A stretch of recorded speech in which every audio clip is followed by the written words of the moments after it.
ಎಲ್ಲ ಮಹಾತ್ಮರು ನಮಗೆ ಸಿದ್ಧಾರೂಢರ ಲೀಲೆಯನ್ನು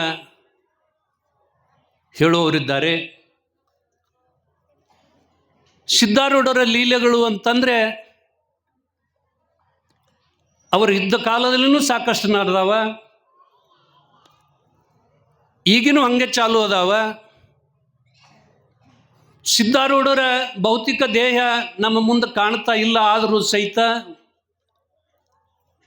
ಎಲ್ಲೆಲ್ಲಿ ಪೂಜ್ಯ ಮಹಾತ್ಮರು, ಸಂತರು, ಶ್ರೇಷ್ಠರು ಬರ್ತಾ ಇದ್ದಾರೆ, ಮಾರ್ಗದರ್ಶನ ಮಾಡ್ತಾ ಇದ್ದಾರೆ, ಅವರ ತತ್ವಗಳನ್ನು ಪ್ರಚಾರ ಮಾಡ್ತಾ ಇದ್ದಾರೆ. ಆ ಮಾತಿನ ಮ್ಯಾಗ ಯಾರು ಶ್ರದ್ಧಾ, ವಿಶ್ವಾಸ, ಭಕ್ತಿಯನ್ನಿಟ್ಟಾರ ಅವರಿಗೆ ನಿತ್ಯ ಲೀಲೆಗಳನ್ನು ಸಿದ್ಧಾರೂಢರು ತೋರಿಸ್ತಾ ಇದ್ದಾರೆ.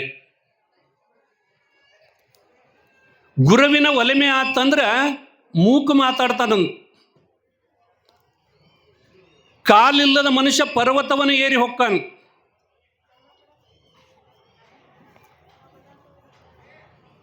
ಇನ್ನೂ ಅನೇಕ ಲೀಲೆಗಳನ್ನು ಆ ಮನುಷ್ಯ ಮಾಡಬೇಕಾಗಿತ್ತು ಅಂದ್ರೆ ಅದಕ್ಕೆ ಗುರುವಿನ ಕೃಪಾ ಅನ್ನುವಂಥದ್ದು ಭಾಳ ಅವಶ್ಯವಾಗಿ ಬೇಕಾಗ್ತೈತಿ. ಜಗದ್ಗುರು ಸಿದ್ಧಾರೂಢ ಮಹಾಸ್ವಾಮಿಗಳವರು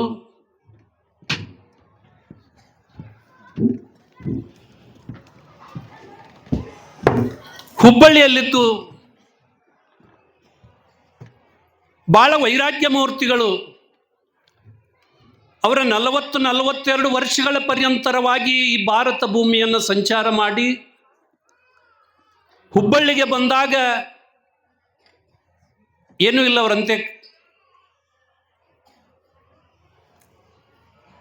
ಕೋಪಿನಧಾರಿಗಳಾಗಿ ಈ ಜಗದ ಜಂಜಡ ಏನು ಬೇಡ ಅಂಥೇಳಿ ಅವರೆಲ್ಲ ಎಲ್ಲಿರ್ತಿದ್ರು ಅಂದ್ರೆ ಅಡವಿಯಲ್ಲಿ, ದನ ಕಾಯುವವರಲ್ಲಿ, ಕುರಿ ಕಾಯುವವರಂತೆ ಅವರ ಜೊತೆನೇ ಆಟ ಆಡೋದು, ಅವರ ಜೊತೆನೇ ಊಟ ಮಾಡೋದು, ಅಲ್ಲೇ ಹುಚ್ಚರಂಗನ ಕಾಲ ಕಳೀತಿದ್ರು ಅವರು. ನಿಮಗೆಲ್ಲ ಕತೆ ಗೊತ್ತದ. ಹಿಂಗೆ ಭಿಕ್ಷೆಗೆ ಆಗಿ ಅವರು ಹುಬ್ಬಳ್ಳಿ ಸಿಟಿ ಒಳಗೆ ಹೋದಾಗ ಅಲ್ಲಿ ಹುಬ್ಬಳ್ಳಿ ಒಳಗೆ ಶಾಸ್ತ್ರ ಪುರಾಣ ಎಲ್ಲಿ ಮಠದೊಳಗೆ ಮನೆ ಒಳಗೆ ನಡೀತಿದ್ದು. ಆವಾಗ ಅವರು ಹೋಗಿ ಅಲ್ಲಿ ಭಿಕ್ಷೆಗೆ ನಿಂತಾಗ ಅವ್ರು ಹೇಳುವವ್ರು ಏನಾದರೂ ತಪ್ಪು ಹೇಳಿದರು ಅಂತಂದ್ರೆ ಅದು ಹಂಗಲ್ಲ, ಇದನ್ನು ಹಿಂಗೆ ಹೇಳಬೇಕು ಅಂತೇಳಿ ಸಿದ್ಧಾರೂಢರು ಹೇಳ್ತಿದ್ರಂತ.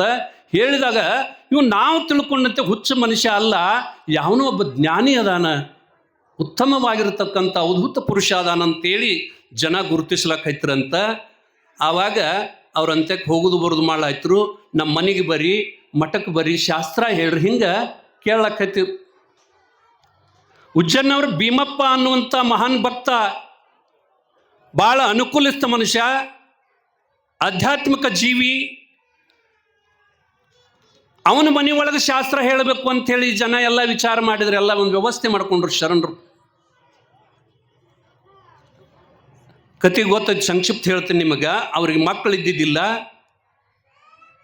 ಒಂದಿನ ಆ ಭೀಮಪ್ಪನ ಹೆಂಡತಿ ಲಕ್ಷ್ಮಮ್ಮ, ಯಪ್ಪ ನಮಗೆ ಮಕ್ಕಳಿಲ್ಲ, ಆಶೀರ್ವಾದ ಮಾಡು ಅಂತಂದಾಗ, ಜ್ಞಾನಿ ಪುತ್ರ ಬೇಕೋ ಏನು ಕರ್ಮರಚಿತವಾಗಿರ್ತಕ್ಕಂಥ ಪುತ್ರ ಬೇಕು ಅಂದಾಗ, ಕರ್ಮರಚಿತ ಮಕ್ಕಳನ್ನ ಏನು ಮಾಡೋದ್ರಿ, ಜ್ಞಾನಿ ಮಗನೂ ಬೇಕು ಅಂತಂದರು.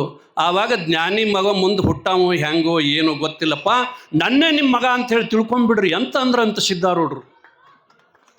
ನನ್ನ ನಿಮ್ಮ ಮಗ ಅಂತೇಳಿ ತಿಳ್ಕೊಂಡಂದಾಗ ಹಂಗಾದ್ರೆ ನಾವು ಮನ್ಯಾಗ ಇರಬೇಕು ನೋಡಪ್ಪ ಅಂತಂದ್ರು ಇವರು.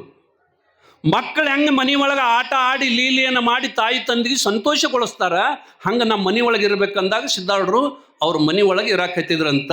ಜನಜಂಗಡಿ ಭಾಳ ಅವ್ರ ಬೇಸರ ಆದಾಗ ಅವರು ಚಿದ್ಗನಾನಂದ ಸಮಾಧಿ ಅಂತ ಸ್ಥಾನದಲ್ಲಿ ಹೋಗಿ ರಟ್ಟಗಳ್ಳಿಯಲ್ಲಿ ಅಲ್ಲಿ ಸ್ಮಶಾನ ಭೂಮಿಯಲ್ಲಿ ಅಲ್ಲಿ ಇಲ್ಲಿ ಕೂಡ್ತಿದ್ರಂತ. ಅಷ್ಟೊತ್ತಿಗೆ 8-10 ವರ್ಷ ಆಗಿತ್ತು ಅವ್ರು ಅಲ್ಲಿ ಬಂದು. ಅಲ್ಲಿ ತನಕ ಯಾರೂ ಅವ್ರನ್ನ ಗುರುತಿಸೇ ಇಲ್ಲಂತ. ಗುರಪ್ಪ ಅಂಥೇಳಿ ಆ ಉಜ್ಜನವ್ರ ಭೀಮಪ್ಪಗ ದತ್ತಕ ಪುತ್ರ ಸಿದ್ದಪ್ಪ ಅಂಥೇಳಿ. ಯಾಕಂದ್ರೆ ಇವನು ಮಗ ಅಂಥೇಳಿ ಇವನು ತಿಳ್ಕೊಂಡ್ರೆ ಇವನು ಸನ್ಯಾಸಿ ಏನು ಮಕ್ಕಳು ಹುಟ್ಟುವಲ್ಲ ಬಿಡುವಲ್ಲ, ನಮ್ಮ ವಂಶ ಪರಂಪರೆ ಉಳಿಬೇಕಂಥೇಳಿ ಏನು ಮಾಡಿದಳಂದ್ರೆ ಆ ಲಕ್ಷ್ಮಮ್ಮ ಅವರ ತಮ್ಮನ ಮಗಗ ಸಿದ್ದಪ್ಪನ ದತ್ತಕ್ಕೆ ತೊಗೊಂದಳು. ಅವನ ಮಗನೇ ಗುರಪ್ಪ, ಅವ ಮೂಲ ನಕ್ಷತ್ರದ ಹುಟ್ಟಿದ್ದಂತ್ರಿ. ಗುರುನಾಥ ರೋಡ್ರಂತೇನು ನಾವು ಈಗ ನೋಡಿದೀವು ಕೇಳ್ತೀವಿ. ಅವರು ಮೂಲ ನಕ್ಷತ್ರದಾಗ ಹುಟ್ಟಿದ್ರು. ಅವರ ತಾಯಿ ತೀರಿ ಹೋಗಿದ್ದಳು. ಆ ಮಗುವಿನ ಮೇಲೆ ಎಲ್ಲರಿಗೆ ತಾತ್ಸಾರ ಭಾವ. ಈ ಮಗು ಹುಟ್ಟಿದ್ದು ಮೂರ್ತನೇ ಚಲೋ ಇಲ್ಲ, ಮೂಲ ನಕ್ಷತ್ರ ಹುಟ್ಟೈತಿ, ದೋಷದಿಂದ ಕೂಡ್ಕೊಂಡೈತಿ, ತಾಯಿ ಸತ್ತಳು, ತಂದಿಗೆ ಏನು ಅಪಾಯ ಐತಿ ಅಂತ ಹೇಳಿ ಸಿದ್ದಪ್ಪನೂ ಒಟ್ಟ ಅವನು ಸೇರಲ್ಲದಂಗ, ಹಡದ ತಂದಿನೂ ಅವನು ನೆಂಬಲದಂಗ.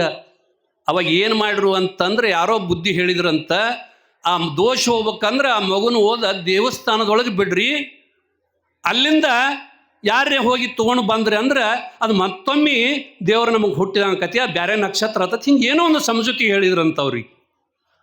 ಈಶ್ವರಲಿಂಗನ ಗುಡಿ ಒಳಗೆ ಆ ಮಗುವಿನ ಬಿಟ್ಟು ಬಂದರು. ಸ್ವತಃ ಸಿದ್ಧಾರೂಢರು ಹೋಗಿ ಆ ಮಗುವನ್ನು ಎತ್ಕೊಂಡು ಬಂದ್ರಂತ. ಹಿಂಗಾಗಿ ಸಿದ್ಧಾರೂಢ 6 ತಿಂಗಳ ಮಗು ಇದ್ದಾಗ ಸಿದ್ಧಾರೂಢರೇ ಎತ್ಕೊಂಡು ಬಂದರು. ಅವರೇ ತೊಡೆ ಮೇಲೆ ಕುಂಡ್ರಿಸ್ಕೊಂಡು ಅವರೇ ಉಣಿಸೋರು, ಅವರೇ ಆಡಿಸೋರು. ಆ ಮಗು ಅವರ ಸಲಿಗೆ ಒಳಗನೆ ಬೆಳಿತೈತಿ.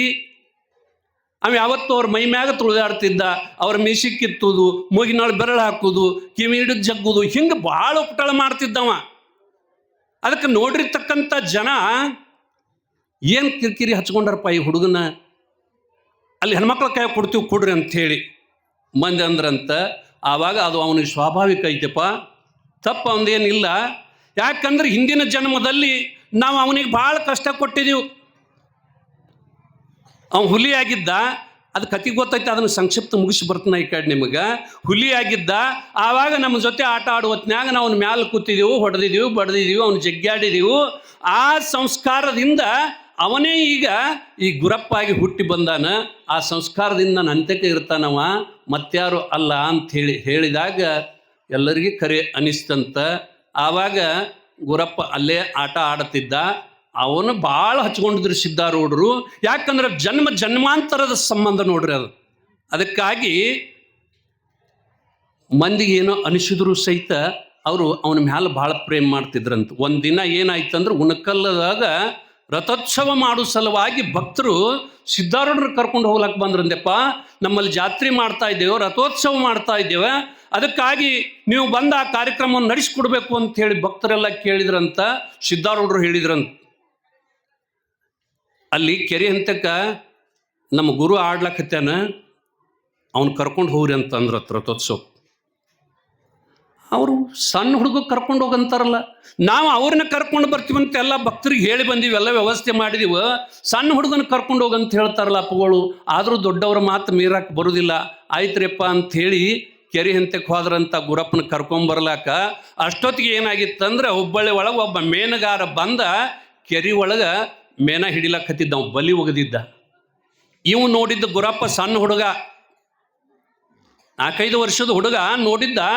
ಅವ ಜಾಲಗಾರ, ನಮ್ಮ ಮೇನುಗಳು ಯಾಕೆ ಹಿಡ್ಯಾಕತ್ತಿ ಅಂತ ಅವ ಬಿಡಾಕ್ತಾ ಇರೋ ಸಣ್ಣ ಹುಡುಗನ ಕೈಯನ್ನು ಕಸ್ಕೊಂಡು ಹೋಗ್ಬೇಕಂತ ಇಬ್ಬರಿಗೆ ಅವನ ಕೈಯಾಗ ಬಲಿ, ಇವನ ಕೈಯಾಗ ಹಿಂಗೆ ಜಗ್ಗಾಡಕತ್ತಿದ್ರಂತ. ಈ ಭಕ್ತರು ನಿಂತು ನೋಡಾಕತ್ತಿರಂತ, ಉಣಕಲ್ ಭಕ್ತರು. ಕಡಿಕ ಗುರಪ್ಪ ಬಿಡಲಿಲ್ಲ, ಬಲಿ ಹಿಡಿದು ಜಗ್ಗಿದಾಗ ಮೇನೆಲ್ಲ ತೆಳಗ ಹಿಂಗಿನೆಲ್ಲ ಮೇಲೆ ಬಿದ್ದು ಅಂತ. ಅವು ನೀರಾಗಿನ ಮೇನು ಹೊರಗೆ ಬಿದ್ದಾಗ ಚಟಪಟ ಹಿಂಗೆಲ್ಲ ಜಿಗಿದಾಡ್ಲಾಕ ಹತ್ತಿದ್ವು. ಪಟ ಪಟ ಪಟ ಹಿಡ್ಕೊಂಡು ಬಂದಂತ ಒಂದು ಪಾತ್ರೆ ಒಳಗೆ ನೀರ. ಅವಕ್ಕೆಲ್ಲ ನೋಡಿ ಗಾಳಿಗೆ ಬಂದ ಕೂಡಲೇ ಅವ್ರ ಪ್ರಾಣ ಹೋಗುವಂಥ ಪ್ರಸಂಗ ನೀರದೊಳಗೆ ಬಿಟ್ಟು ಅವಕ್ಕೆಲ್ಲ ಆಡಿಸಿ ಅವಕ್ಕೆ ಜೀವ ಆಗಿ ಅವು ಹಿಂಗೆ ಬಾಲ ಅಳಗಾಡಿಸಿ ಅವು ತಿರುಗಾಡೋ ತನಕ ಇದು ಮಾಡಿ ಇನ್ನೊಂದು ಎಲ್ಲಿ ಸಿಗವಲ್ದು ಅಂತ ಹುಡುಕ್ಯಾಡ್ಕೊಂಡು ಬಂದಂತ ಹೋಗಿ ಇವ್ರು ನಿಂತು ನೋಡ್ತಿದ್ರಂತ. ಅವ್ನು ಮೇನು ಎಷ್ಟು ಬಿದ್ದಾವ ಅನ್ನೋದು ಸಹಿತ ಲೆಕ್ಕ ತಲೆ ಒಳಗೆ. ಇವ್ರು ತಿಳ್ಕೊಂಡಾರ ಅವ ಸಣ್ಣ ಹುಡುಗದಾನ, ಅವಾಗೇನು ಗೊತ್ತಾಕೈತಿ ಅಂತ. ಇನ್ನೊಂದು ಎಲ್ಲೇ ಹೋಗೈತ್ಲ ನಮ್ಮ ಮೇನ ಅಂಥೇಳಿ ಆ ಕಡೆ ಹುಲ್ಲಾಗಿ ಹುಡುಕ್ಯಾಡ್ದಾಗ ಮತ್ತೊಂದು ಸಿಕ್ತತ್ತ. ಅದನ್ನೊಂದು ತಂದ ನೀರಿನೊಳಗೆ ಬಿಟ್ಟು ಅವೆಲ್ಲ ನೀರಿನಾಗ ಹೋಗಿ ತೊಳೆದು ಅವಕ್ಕೆಲ್ಲ ಜೀವ ಆಗಿ ಅವೆಲ್ಲ ಅಲ್ಲಿ ನೀರಿನಾಗ ಈಸಾಡಕತ್ತಾನ. ಹೋದ ನೀರಿನೊಳಗೆ ಬಿಟ್ಟಂತ. ನಾವು ತಿಳ್ಕೊಂಡಂಥ ಸಣ್ಣ ಹುಡುಗ ಅಲ್ಲಿವ ಸಿದ್ಧಾರೂಢ ರಜ್ಜ ಹೇಳಿದ್ದು ಬರೋಬ್ಬರಿನ ಐತಿ ಅಂತ ಹೇಳಿಕೆಂದು ಅವ್ರು ಅವನು ಕರ್ಕೊಂಡು ಹೋದ್ರಂತ. ಅವಾಗ ಗುರಪ್ಪನ ಕರ್ಕೊಂಡೋಗಿ ಉಣಕಲ್ಲದಲ್ಲಿ ರಥೋತ್ಸವ ಕಾರ್ಯಕ್ರಮ ಮಾಡಿದರು. ಬಟ್ಟಿ ಪೀತಾಂಬರಗಳು ಉಡಿಸಿ ತಲೆ ಮೇಲೆಲ್ಲ ರುಮಾಲವನ್ನು ಹಾಕಿ ಹೂವಿನ ಮಾಲೆಗಳನ್ನು ಹಾಕಿ ಭಾಳ ಸುಂದರ ಅಲಂಕಾರ ಮಾಡಿ ತೇರವನ್ನು ಎಳೆದರು. ಉತ್ಸವ ಮುಗಿತಂತ. ತೇರಿನ್ನೇನು ಮುಕ್ತಾಯಾಗಿ ಮಂಗಲ ಹಾಕಿತ್ತು. ಇಳಿದು ಓಡ್ಲಕ್ಕೆ ಹತ್ತಿದ ಸಣ್ಣ ಹುಡುಗ, ಇಳಿದು ಓಡಾಕತ್ತಾನ. ಆಟ ನೋಡ ಹುಡುಗರು ಹೆಂಗೆ ಆಡ್ತಿರ್ತಾವ, ಹಿಂಗೆ ಆಡಕ್ಕೆ ಹತ್ತಿದವ ಓಡಿ ಹೋಗಿ ನೆಲ ಹಾಡ್ಲಾಕ ಹತ್ತಿದಂತ.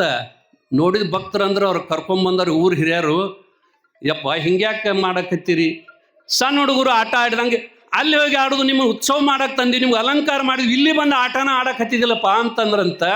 ಆಟಿಲ್ಲ, ಮುಂದೆ ಹುಬ್ಬಳ್ಳಿ ಧಾರವಾಡ ಮಹಾನಗರ ಇದೆಲ್ಲ ಭಾಳ ಬೆಳೀತೈತಿ, ಕುಡಿಲಾಕ ನೀರಿನ ಸಮಸ್ಯೆ ಆಕೈತಿ, ಅದಕ್ಕೆ ಇಲ್ಲಿ ಗಂಗಾ ಬರ್ತಾಳು ಅಂತ ಹೇಳಿಕೆಂದು ಕೆದರಿ ಗುರ್ತ ಮಾಡಿದ್ರಂತ.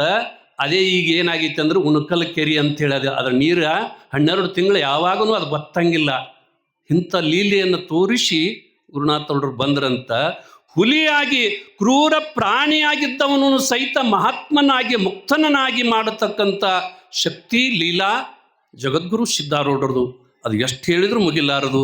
ಅದಕ್ಕಾಗಿ ಇವತ್ತಿನ ದಿನ ತಾವೆಲ್ಲ